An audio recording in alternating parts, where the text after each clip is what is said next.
বারে দ্বীনি দাওয়াতি প্রতিষ্ঠান ইসলামিক।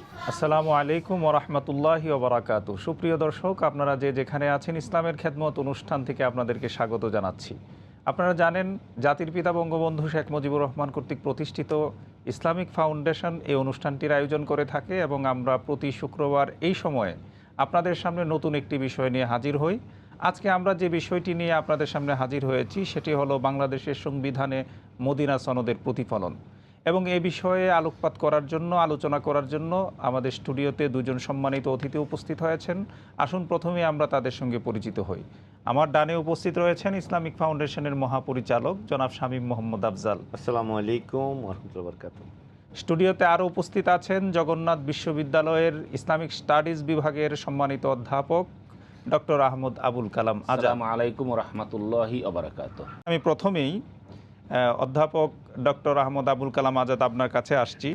বাংলাদেশের সংবিধানে মদিনা সনদের প্রতিফলন, মদিনা সনদ কি, কেন হয়েছিল এবং বাংলাদেশের সংবিধানে এর কি কি প্রতিফলন ঘটেছে।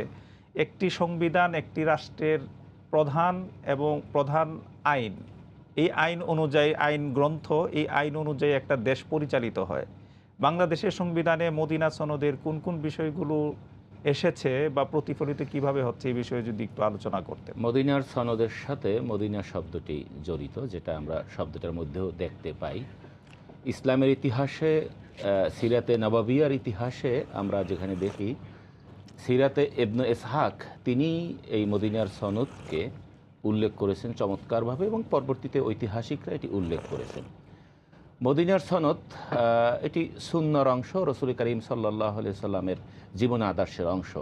এবং এও বলা যায় যে কোরআন এবং সুন্নাহে যে সামাজিক, রাজনৈতিক এবং সাংস্কৃতিক আদর্শগুলো সমগ্র কোরআন সুন্নাব্যাপী প্রতিফলিত রয়েছে, তার সার সংক্ষেপ নির্যাস হিসেবে এসেছে মদিনার সনদে। এবং ইবনে ইসহাক এটাকে নাম বলেছেন মুওয়াদাআতু বাইনান আনসার ওয়াল মুহাজিরিন মাল ইয়াহুদ, মানে ইয়াহুদি সহ মুহাজির এবং আনসারদের একটি অঙ্গীকারনামা। এরও 100 বছর পরে এটাকে সাহিফাতুল মদিনা বা মিসাকুল মদিনা, মদিনার সনদ বা মদিনার একটি অঙ্গীকারনামা ইয়াসরিববাসীদের হিসাবে আখ্যায়িত করা হয়।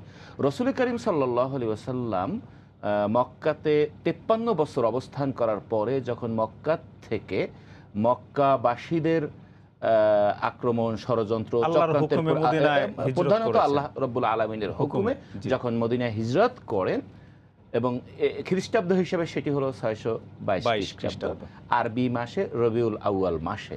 মদিনায় যাওয়ার পরে পৌত্তলিক তো রয়েছেই, পাশাপাশি ইহুদি এবং খ্রিস্টান রয়েছেন, এবং প্রধানত ওখানে শাসন করত ইহুদিরা। তাদের সঙ্গে নিয়ে একটি চুক্তি করেন, যে চুক্তিটি ইবনে ইসহাক তার সিরাতের মধ্যে লিখেছেন, ওয়াকাতাবা রাসূলুল্লাহ সাল্লাল্লাহু আলাইহি ওয়াসাল্লাম। হ্যাঁ, এই যে মদিনা সনদ বা আপনি যেগুলো বলছেন, এর মধ্যে কি কি বৈশিষ্ট্য ছিল, কি কি ধারা ছিল, যে ধারাগুলো, এই ধারাটা আমি এখানে বলতেছি, একবার ধারাটাই বলতেছি। কাতাবা কিতাবান বাইনাল মুহাজিরিনা ওয়াল আনসার ওয়া আদাআহুম ইয়াহুদ ফাআকাররাহুম ওয়া আহাদাহুম ওয়া শারাতা লাহুম ওয়াশতারাতা আলাইহিম। এর বাংলা অর্থ হলো, আমরা বাংলা অর্থটা, হ্যাঁ বাংলা অর্থটা বলছি। বাংলা অর্থটা হলো, রসুল করিম সাল্লাল্লাহু আলাইহি ওয়াসাল্লাম একটি কিতাব বা একটা চুক্তিনামা করেন মুহাজির এবং আনসারদের সঙ্গে, এবং সেই চুক্তিতে অঙ্গীকারাবদ্ধ হয় ইহুদিগণ। রসুল করিম সাল্লাল্লাহু আলাইহি ওয়াসাল্লাম তাদের সঙ্গে অঙ্গীকারাবদ্ধ হন, তাদেরকে শর্ত আরোপ করেন এবং তাদের থেকে শর্ত গ্রহণ করেন। তো এটি একটি আনসার, মুহাজির এবং ইহুদিদের সঙ্গে একটি যৌগিক একটি চুক্তি। আচ্ছা, আমি আপনার কাছে আবারও আসবো। আমি ইসলামিক ফাউন্ডেশনের সম্মানিত মহাপরিচালক, আপনার কাছে আসছি। মদিনা সনদের বৈশিষ্ট্যের দিকে যদি আমরা লক্ষ্য করি, সেখানে আমরা দেখতে পাই রাসূলুল্লাহ সাল্লাল্লাহু আলাইহি সাল্লাম মদিনায় যারা মুসলিম ছিলেন, যারা ইহুদি ছিলেন, পৌত্তলিক ছিলেন, খ্রিস্টান ছিলেন, এই সবগুলো সম্প্রদায়ের সঙ্গে একটা ভ্রাতৃত্বপূর্ণ সম্পর্ক গড়ে তুলে একটা সুন্দর সমাজ বিনির্মাণ করেছিলেন। আমাদের এই সংবিধানেও কিন্তু আমাদের দেশে একটা দেশের মধ্যে মুসলমান থাকবে ও মুসলমান থাকবে, এটাই স্বাভাবিক। সেই ক্ষেত্রে আমাদের সংবিধানে মদিনা সনদের কি কি বিষয়গুলো প্রতিফলিত হয়েছে বলে আপনি মনে করেন? কারণ আপনি আইনেরও ছাত্র। শুনেন, আসলে কথাটা হলো এই জগতে আদম আলাইহিস ইসলামকে আল্লাহ তাআলা সবকিছুর নাম শিক্ষা দিয়েছে। আদম আলাইহিস ইসলাম থেকে ভাষা শুরু হয়েছে এবং এই হাজার বা লক্ষ বৎসরের জগতের আদম আলাইহিস ইসলাম থেকে শুরু করে মানুষ মানুষের সাথে কেমনে চলবে, বিভিন্ন ধরনের চুক্তি এটা সেটা হইছে। কিন্তু মদিনার সনদ হইল মদিনাবাসীর সকল আদম সন্তানদের প্রথম একটি লিখিত চুক্তি। আর এই চুক্তিটাই হলো আদম সন্তানদের চুক্তি, যা লিখিত চুক্তি, পৃথিবীর প্রথম চুক্তি। এর ছাড়াও আমরা ম্যাগনা কার্টা সহ অনেক ধরনের চুক্তি পাই। আবার এই সমস্ত চুক্তির বরাতেই এই 300-400 বৎসরের যে রাষ্ট্র কাঠামো আসছে খিলাফতি সমাজ ব্যবস্থার থেকে মুসলমানদের মধ্যে, এই চুক্তি হলো দলিল, সংবিধান। তাই মদিনার সনদের ধারাবাহিকতার এই যে সংবিধান বা চুক্তির কথা আসছে, তো এই মদিনার সনদে হইল পৃথিবীর সকল সংবিধানের মাদার, মূল ধারা। তাই সেখানে যেমন আল্লাহর পক্ষ থেকে সকল মানুষ, আল্লাহর পক্ষ থেকে আইন, আল্লাহর পক্ষ থেকে 1,24,000 নবী, তাই বিভিন্ন বিভিন্ন ধর্ম আসছে, বিভিন্ন গোত্র আসছে। আবার নবীদের দর্শনে বিকৃত হয়েছে। আবার আগে নবীরা আসছেন কম ভিত্তিক, এলাকা ভিত্তিক, আদর্শ ভিত্তিক, আর রাসূল সাল্লাল্লাহু আলাইহি ওয়াসাল্লাম আসছেন সকল বিধিবিধানের সম্মিলিত রূপ। তাই সকল সম্মিলিত রূপের মাঝখানে অন্যান্য দর্শনের মাধ্যমে যে সম্মিলিতভাবে চলতে হবে, কারণ রাসূল সাল্লাল্লাহু আলাইহি ওয়াসাল্লামকে বলছেন দাওয়াত দিতে, হেদায়েতের জিম্মাদের আল্লাহর হাতে। তো সেই জন্যই মদিনা তো যেমন ইহুদি, খ্রিস্টান, পৌত্তলিক, মুসলমান, আবার মুসলমানদের মধ্যে আনসার এবং মুহাজির, এই সম্মিলিতভাবে মুসলমানের সাথে কীভাবে চলবে, মুসলমান অমুসলমানের সাথে কীভাবে চলবে, সামগ্রিক একটা বিধিবিধান, এর আকর বিধান হলো মদিনার সনদ। এইখানে মানুষ মানুষের সাথে চলা, সূর্য আলো যেমন সকলেই ভোগ করতে পারে, সে মুসলমান হোক মুসলমান হোক, বাতাস যেমন সবাই ভোগ করতে পারে, এই মদিনার সনদ হইল সকল মানুষের একসাথে চলার বিধিবিধান, সম্প্রীতি, ভ্রাতৃত্বের বিধান। মসজিদ চালাবে ইমাম। আমরা একটু মদিনা সনদ থেকেই মূলত নিয়ে এসেছেন, কারণ উনি একজন প্রকৃত মুসলমান ছিলেন। এই বিষয়ে স্যার আপনি কথা বলতেছিলেন। ঠিক সেরকম ভাবে আল্লাহ রাসূল সাল্লাল্লাহু আলাইহি ইসলামের সমাজ ব্যবস্থায়ও যেমন অন্যান্য ধর্মাবলম্বী তার নিজ নিজ ধর্মকর্ম পালন করতে পারতেন, ঠিক সেরকমভাবে আমরা যে বাংলাদেশের নাগরিক, আমাদের একটা সংবিধান আছে, আমাদের একটা রাষ্ট্র আছে, একটা ভৌগোলিক আছে, বিভিন্ন ধর্মের লোকজন বাস করে। এই বাংলাদেশের সংবিধানেও প্রত্যেক গোত্র বা প্রত্যেক ধর্মের লোকজন নিজ নিজ ধর্ম পালন করার অধিকার এই মদিনার সনদের চেতনার থেকে আমাদের সংবিধানে আসছে। আবার ও সকল মানুষ হিসেবে যে একসাথে চলার, সম্প্রীতি ভ্রাতৃত্ব বন্ধন করে চলার, এইটাও এই সংবিধানে আসছে। আবার আমাদের অধিকার আদায়ের জন্য যখন আমরা সেই পাকিস্তানিদের বিরুদ্ধে, যারা আমাদের শাসন শোষণ করেছেন, তাদের বিরুদ্ধে যখন আমরা যুদ্ধ করেছি, তখনও কিন্তু হিন্দু, বৌদ্ধ, খ্রিস্টান, মুসলমান সবাই একসাথে হিসেবে যুদ্ধ করেছি। আবার আমাদের মধ্যে অনেকেই সীমান্ত পার হয়ে ভারতে আশ্রয় গেছি, তার মানে সেখানে যেয়ে কিন্তু হিন্দুরা হিন্দু কালচারে চলছে, মুসলমানরা সেখানে ঈদও পড়ছে, নামাজও পড়ছে, মসজিদও ছিল। এবং আমরা যে প্রতিরোধ যুদ্ধ করছি বঙ্গবন্ধুর শাহাদাতের 15 আগস্টের পরে, আমরা ভারতে ছিলাম, আমরা কিন্তু মুসলমান হিসেবে সেখানে কিন্তু সেভাবেই চলছি। তো এই যে বর্তমান পৃথিবীর রাষ্ট্র কাঠামোতে, যে সংবিধানের কাঠামোতে সকলের যে যার যার ধর্ম পালন করার যে অধিকার, এই বিষয়গুলো আমাদের সংবিধানে যেভাবে মদিনার সনদ থেকে প্রতিফলিত হয়েছে, ওআইসি-ভুক্ত অন্য 57টা দেশে সেইভাবে প্রতিফলন করতে পারেন নাই। এইটি হলো বঙ্গবন্ধুর একটা বরত্বের একটা বড় একটা অবস্থান। তো সেই জন্যেই আমাদেরকে চিন্তা করতে হবে সব সময় যে আমরা মানুষ হিসেবে সম্প্রীতি ও ভ্রাতৃত্বের আদর্শ থেকে আমাদের কোরআন হাদিসের জান্নেওয়ালা আলেম ওলামাদের মাধ্যমে এই যে বিভিন্ন ওয়াজ মাহফিল হয়, সেখানে কিন্তু শুধু মুসলমান থাকে না, অন্যান্য ধর্মাবলম্বীরাও থাকে।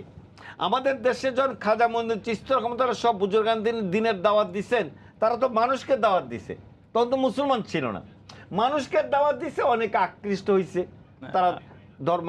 আপনার কাছে আবারও আসবো। আমি ডক্টর আহমদ আবুল কালাম আজাদ আপনার কাছে যাচ্ছি। আপনি কথা বলতেছিলেন এর আগে যে মদিনা সনদের মৌলিক বিষয়গুলো নিয়ে। হ্যাঁ, আমি বাংলাদেশের সংবিধানের সঙ্গে 2-3টা পয়েন্ট বলি, খুব তো বলার সময় নেই। একটি হলো যে সংবিধানের সার কথা হলো যে বৈদেশিক সম্পর্কের ক্ষেত্রে যে সকলের সঙ্গে সম্পর্ক, বন্ধুত্ব, কারোর সঙ্গে শত্রুতা নয়, এবং সেক্ষেত্রে প্রতিবেশী দেশগুলোর সঙ্গেও গভীর সম্পর্কের কথা রয়েছে। মদিনার সনদের মধ্যে দেখেন সেখানে খুব সুস্পষ্টভাবে উল্লেখ আছে, আল জারু কান নাফস গাইরা মোতাজাওয়েরেন ওয়ালা আথেমেন। প্রতিবেশী হলো নিজের মতো, শুধুমাত্র ওই প্রতিবেশী বাদ দিয়ে যে অপরাধী অথবা সীমালঙ্ঘনকারী, অর্থাৎ প্রতিবেশী রাষ্ট্রকে নিজের রাষ্ট্রের মতোই মনে করতে হবে। তো এই বিষয়টাই কিন্তু সংবিধানে প্রতিফলিত হয়েছে। আরেকটি দেখেন, দেশপ্রেম, মুক্তিযুদ্ধের মধ্য দিয়ে আমাদের দেশের সংবিধানটা এসছে। দেশপ্রেম কথাটা তো ইসলামে খুবই স্বীকৃত, আমরা আখ্যায়িত করি ইমানের অঙ্গ হিসাবে। মদিনার সনদে এসেছে, ওয়া ইন্না বাইনাহুম আন নাসর আলা মান দাহামা ইয়াসরিব। যারা ইয়াসরিবকে ক্ষতিগ্রস্ত করতে চায়, ইয়াসরিবকে ধ্বংস, ইয়াসরিব মানে মদিনাকে ধ্বংস করতে চায়, তার বিরুদ্ধে সবাই ঐক্যবদ্ধভাবে প্রতিরোধ গড়ে তুলতে হবে, মদিনার সনদের দ্বারা। আরেকটি দ্বারা হলো ওয়া ইন্না বাইনাহুম আন নাসর আলা মান হারাবা আহলা হাযিহি সাহিফা। এই মদিনার সনদ আমরা যারা একত্রিত হয়েছি তার বিরুদ্ধে যারা যুদ্ধ করবে তাদের বিরুদ্ধে প্রতিরোধ গড়ে তুলবে। তো এখানে সরাসরি মদিনা বা ইয়াসরিব শব্দটাও রয়েছে, যে ইয়াসরিবের বিরুদ্ধে যারা ক্ষতিকর কোনো পদক্ষেপ নেবে, আমরা এই ইহুদি, মুসলিম, খ্রিস্টান, পৌত্তলিক সবাই মিলে আমরা প্রতিরোধ করব। মদিনার সনদের কিন্তু আরেকটি বৈশিষ্ট্য যে রাসূল করিম সাল্লাল্লাহু আলাইহি ওয়াসাল্লাম সহ অবস্থান করেছেন, মুসলিম সম্পর্ককে সুদৃঢ় করেছেন, যেটি কোরআনুল কারিমেরই কথা। এবং এত চমৎকারভাবে কোরআনুল কারিমে এসছে যে লা তাস্তাবিল হাসানাতু ওয়ালা সাইয়্যা ইদফা বিল্লাতি আহসান ফাইদাল্লাযী বাইনাকা ওয়া বাইনা আদাওয়াতুন কান্না ওয়ালিয়ুন হামিদ। তুমি ভালো মন্দ এক না, মন্দকে প্রতিহত করো ভালোর দ্বারা, তাহলে হবে কি, যাদের সাথে শত্রুতা আছে তারা খুব অন্তরঙ্গ বন্ধুতে পরিণত হবে। যেটি রাসূল করিম সাল্লাল্লাহু আলাইহি ওয়াসাল্লাম মদিনার সনদের মধ্যে এসেছে এবং নিজেও বলেছেন যে ওয়া আহসান ইলা মান আসাক, যে তোমার ক্ষতি করে তুমি তার কল্যাণ করো, ওয়াসেল মান কাতাক, যে তোমার সম্পর্ক ছিন্ন করে তুমি তার সঙ্গে সম্পর্ক রাখো। মদিনার সনদের মধ্য দিয়ে রাসূল করিম সাল্লাল্লাহু আলাইহি ওয়াসাল্লাম কিন্তু এই সম্পর্কে উন্নয়ন করেছেন। আমাদের 41 এবং 42 নম্বর যে ধারায় আছে ধর্মীয় স্বাধীনতার কথা, যেটি জিজি মহোদয় চমৎকারভাবে বলেছেন, যে সেখানে আছে ওয়া ইন্না ইয়াহুদু বনি আফ উম্মাতুন মাআল মুমিনিন। বনি আফদের যে ইহুদি তারা হলো মোমেনদের সঙ্গে একই জাতি, উম্মাতুম মাআল মুমিনিন। লিল ইয়াহুদি দীনুহুম ওয়ালিল মুমিনিনা দীনহুম। মোমেনদের জন্য মোমেনদের ধর্ম ইসলাম, আর ইহুদিদের জন্য ইহুদিদের ধর্ম ইয়াহুদি। এই যে ধারাটা ইসলামিক ফাউন্ডেশন যেটা প্রকাশ করেছে সেখানে 29 নম্বর এসেছে, নাম্বারিংয়ের ক্ষেত্রে আগে পরে আছে। এখানে দেখুন, এবং তারপরে 12টা গোত্রের কথা এসছে, ইহুদি গোত্র এবং ইহুদিদের শাখা গোত্র, যেখানে বলা হয়েছে ওয়া ইন্না লে বানি সাআলাবা মা লে বানি আউফ, অর্থাৎ ইহুদি বনি আউফের ক্ষেত্রে যে সূত্র বা ধারাগুলো করা হয়েছে এই প্রত্যেকটা 12টা ধারার জন্য ওইটাই। তাহলে এখানে দেখা গেল যে প্রত্যেকটা গোত্র হিসাবে, অমুসলিম হিসাবে, ইহুদি খ্রিস্টান হিসাবে স্বাধীনভাবে তার ধর্ম পালন করতে পারবে। যে রাসূল করিম সাল্লাল্লাহু আলাইহি ওয়াসাল্লামের ক্ষেত্রে যে আল্লাহর কোরআনের বিধান, আসলে তো মদিনার সনদটা হলো কোরআন এবং সুন্নাহর এই যে রাজনৈতিক এবং সামাজিক যে বিষয়গুলো ওইটা খুব সংক্ষেপে এসেছে। আল্লাহ কোরআনে বলেছেন ওয়ালাউ শাআ রাব্বুকুম লা আমানা মান ফিল আরদি জামিআ আফা আনতা তুকরিহুন নাস হাত্তা ইয়াকুনু মুমিনিন। তোমার রব যদি চাইতো সকল লোক মুমিন হয়ে যেত, হে মুহাম্মদ তুমি কি অপছন্দ করবে, তুমি কি মানুষদেরকে চাপ প্রয়োগ করবে যাতে তারা ইমানদার হয়ে যায়? চাপ প্রয়োগ করে তো ইমানদার করবে না। যে অনেকেই বলে থাকেন যে রাসূলুল্লাহ সাল্লাল্লাহু আলাইহি সাল্লাম মদিনা রাষ্ট্র প্রতিষ্ঠা করেছেন, বিষয়টা কিন্তু বিতর্কিত। রাসূলুল্লাহ সাল্লাল্লাহু আলাইহি সাল্লাম কিন্তু পৃথিবীতে মদিনা রাষ্ট্র প্রতিষ্ঠা করার জন্য আসেননি, কারণ আল্লাহ পাক রব্বুল আলামিন পবিত্র কোরআনে ইরশাদ করেছেন রাসূল করিম সাল্লাল্লাহু আলাইহি সাল্লামের ব্যাপারে ওয়া মা আরসালনাকা ইল্লা রাহমাতাল লিল আলামিন, রাসূলকে আল্লাহ পাক রব্বুল আলামিন রহমত হিসেবে প্রেরণ করেছেন সমগ্র জাহানের জন্য। এই বিষয়গুলো যদি আপনি একটু ব্যাখ্যা করেন। শুনুন, এই যে রাষ্ট্র প্রতিষ্ঠার কথাটি তো ওভাবে আসবে না। রসুল করিম সাল্লাল্লাহু আলাইহি সাল্লাম নবুয়ত এবং রেসালাত নিয়ে এসেছেন। নবুয়ত এবং রেসালাত মুখ্য বিষয়। দেখুন, মুসা আলাইহিস সালাম যখন ফেরাউনের সঙ্গে যুদ্ধে অবতীর্ণ হলেন, যুদ্ধই বলা যায়, ফেরাউনের পতন ঘটল, ওই রাজ সিংহাসন কিন্তু খালি ছিল। আমরা আল্লাহর নির্দেশও দেখি না যে মুসা আলাইহিস সালাম ওই সিংহাসনে যেয়ে বসেছেন, বা এমনও দেখি না তিনি সকলকে বলেছেন যে তোমরা ভোট দিয়ে আমাকে বাদশাহ বানাও, কারণ ফেরাউন এখন নাই, ফেরাউন থাকতে বসতে পারি না, তাহলে বোঝা গেল কি। এবং লক্ষাধিক নবী রসুলের ক্ষেত্রে আমরা যে জানি, শুধু দাউদ সুলাইমান ব্যতীত আমরা কোনো নবীর ক্ষেত্রে জানি না যে তারা রাষ্ট্রীয় ক্ষমতায় বসছেন। আপনি দেখুন নূহ আলাইহিস সালাম, যিনি 950 বছর দাওয়াত দেওয়ার পরে শতখানেক লোক ইসলামের পথে আনছেন, অথচ একদিন রাষ্ট্রীয় ক্ষমতা ব্যবহার করলে হাজার হাজার লোককে দিনের পথে আনা সম্ভব ছিল, শুধু রাষ্ট্রীয় ক্ষমতা, রাষ্ট্রীয় কোষাগার ব্যবহার করে। আল্লাহ সুবহানাহু ওয়া তাআলা কি পারতেন না এই রাষ্ট্রীয় ক্ষমতা দিয়ে রাষ্ট্রীয় পরিচালনা করতে? আসল ব্যাপারটা হলো যে নবী রসুলগণ দাওয়াতি কাজ পরিচালনা করেন, রাষ্ট্রপতি যিনি তিনি তার অধীনস্থ থাকবেন। যেমন ইব্রাহিম আলাইহিস সালাম, জুলকারনাইন রাষ্ট্রপতি ছিল, তার অধীনস্থ ছিলেন। লূত আলাইহিস সালাম সমকালীন ছিলেন। ইব্রাহিম আলাইহিস সালামে তো ফেরাউনের রাষ্ট্রপতি ফেরাউন, মিশরের রাষ্ট্রপতি ফেরাউন, জুলকারনাইন, তারপরে আমরা ওদিকে নমরুদ, ইরাক, মানে ইরাক, ফেরাউন, ওই বিশ্বের মধ্যে 8-10 জন রাষ্ট্রপতি, রাষ্ট্রপ্রধানকে জানি যারা ইব্রাহিম আলাইহিস সালামের অধীনস্থ ছিলেন। তো একজন নবীর অধীনে থাকবে রাষ্ট্রপ্রধান, নবী তো রাষ্ট্রপতি হবেন না। ওয়াইজা ইখতালাফতুম ফি শাইইন ফাইন্না মারাদ্দাহু ইলা রাসূলিল্লাহ ইলাল্লাহ ইলা রাসূলিল্লাহ সাল্লাল্লাহু আলাইহি ওয়াসাল্লাম। হে ইহুদি, খ্রিস্টান, ইয়াথরিববাসী, যখন তোমাদের মধ্যে কোনো বিষয় বিতর্ক হবে, তখন তার শেষ সমাধান কিন্তু আল্লাহর নিকট, আল্লাহর রসুলের নিকট। অর্থাৎ তিনি যে একজন নবী, রাষ্ট্রপতি হলে বলতেন কি জানেন? রাষ্ট্রপতি হলে বলতেন আমরা সবাই মিলে এটা সমাধান করে নেবেন। রসুল তো রাষ্ট্রপতি না, যার কারণে ওই যে আপনি আগে সংবিধানের কথা বলছিলেন, সংবিধান আইন নয়, সংবিধান হইল আইনের নীতি। এবং যার কারণে কিন্তু সংবিধান আইনের নীতি বা ভাববস্তু হিসেবে কাজ করে, আইন হিসেবে কাজ করে না। যার কারণে সংবিধান দ্বারা কেউ আইনগত অধিকারও লাভ করে না, কিন্তু আইনের নীতি হিসেবে একটা দেশের সংবিধান খুব কাজ করে, এবং সেই সংবিধান থেকে একটা দেশের আইন তৈরি হয়, আইন তৈরি হওয়ার পরে আইনগত সুবিধাটা সবাই লাভ করে। এবং দেখেন এখানে যেটাকে যদি আপনি মদিনার সনদ, সংবিধান হিসেবেও যদি গণ্য করেন, রসুল করিম সাল্লাল্লাহু আলাইহি ওয়াসাল্লাম নবী হিসাবে, রসুল হিসেবে তার অবস্থান কিন্তু অক্ষুণ্ণ রেখেছেন, অটুট রেখেছেন। এবং ইবনে ইসহাকের বাণী, যেটা আমি প্রথমে বলেছিলাম, শারাতা লাহুম অশতারাতা আলাইহিম, তাদের সঙ্গে শর্ত আরোপ করেছেন এবং তাদের থেকে শর্ত গ্রহণ করেছেন, নিজের অবস্থানকে তিনি অটুট রেখেছেন রসুল করিম সাল্লাল্লাহু আলাইহি ধন্যবাদ। ওয়াসাল্লাম। চমৎকার আলোচনা করছিলেন, আমরা এতক্ষণ পর্যন্ত আপনার আলোচনা শুনছিলাম। আমি ইসলামিক ফাউন্ডেশনের মহাপরিচালকের কাছে যাচ্ছি খুব সংক্ষিপ্ত আকারে। আলহামদুলিল্লাহ, আমি একটা জিনিস শুধু বুঝতে পারি নাই, আল্লাহ রাসূল সাল্লাল্লাহু আলাইহি ওয়াসাল্লাম কি পৃথিবীর কোন একটা অঞ্চলের নবী আসছিলেন? যে তিনি ওই অঞ্চলের জন্য নবী, ওই দেশের ওই এলাকার রাষ্ট্রপতি বা প্রধানমন্ত্রী বা গোত্রপ্রধান? এই কথাটাই হলো কোরআন হাদিসের পরিপন্থী আল্লাহ রাসূল সাল্লাল্লাহু আলাইহি ওয়াসাল্লামকে ছোট করা। এইটা হলো ইহুদিন নাসারাদের প্রেতাত্মা মওদুদি জামাতের কাজ। রাসূল সাল্লাল্লাহু আলাইহি ওয়াসাল্লাম ইসলামী স্টেট, মুসলিম স্টেট করতে আসেন নাই, তিনি আসছেন আল্লাহর জগতে, আল্লাহর সৃষ্টি মানুষের নমুনা হিসাবে। সে মুসলমান হোক ও মুসলমান হোক, সকল মানুষের আলোর, সকল মানুষের সূর্যের মতো, সূর্য তেমন তার গ্রহ পথের মধ্যে পৃথিবী সহ অনেক কিছু আলো দিচ্ছে। আর আল্লাহ রাসূল সাল্লাল্লাহু আলাইহি ওয়াসাল্লাম আসছেন আল্লাহর পক্ষ থেকে, আল্লাহর সৃষ্টি আশরাফুল মাখলুকাত মানুষ, মানুষের নমুনা হিসাবে।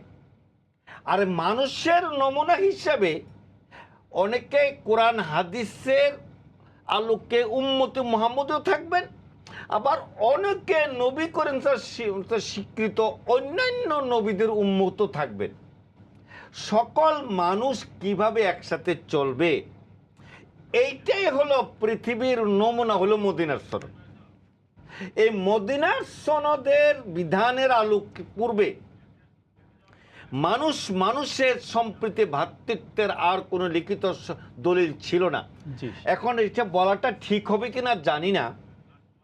আমরা জানি ভ্যাটিকান একটা স্টেট, তিনিদেরও পোপ মহোদয় যখন বাংলাদেশে আসছে, বাংলাদেশের জাতীয় সঙ্গীতও গাইছেন, আবার ভ্যাটিকান সিটির খ্রিস্টানদের যে একটা ক্যাথলিক একটা গ্রুপের ওনাদের ভ্যাটিকানের সংবিধান গাইছেন, জাতীয় সঙ্গীত গাইছেন। কিন্তু আল্লাহ রসুল সাল্লাল্লাহু আলাইহি ইসলামের এমন কোনো সংবিধান নেই।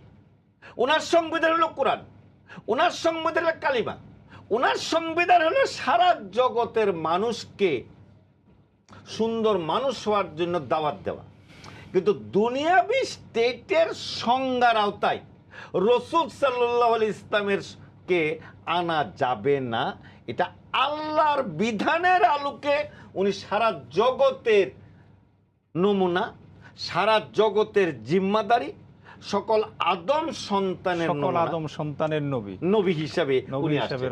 তাই উনাকে মুসলমান হইয়া, মুসলমান নাম ধারণ করে যারা রসুল সাল্লাল্লাহু আলাইহি ইসলামকে ইসলামিক স্টেট, মুসলিম স্টেট, উনি মদিনার রাষ্ট্রপতি, উনি মদিনার সেনাপতি, এই সমস্ত জিনিসগুলা হইল আসলে ইসলামের বিকৃতি। ধন্যবাদ। তাই আমরা সেই সমস্ত জিনিসটা বিকৃত চাই।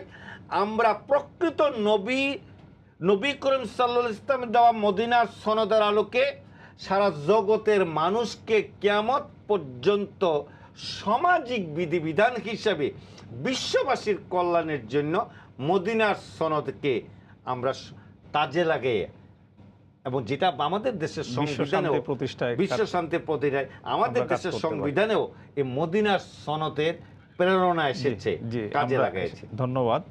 ধন্যবাদ জনাব শামীম মোহাম্মদ আফজাল ও ডক্টর আহমদ আবুল কালাম আজাদ আমাদের সঙ্গে এতক্ষণ পর্যন্ত থাকার জন্য, গুরুত্বপূর্ণ আলোচনা পেশ করার জন্য।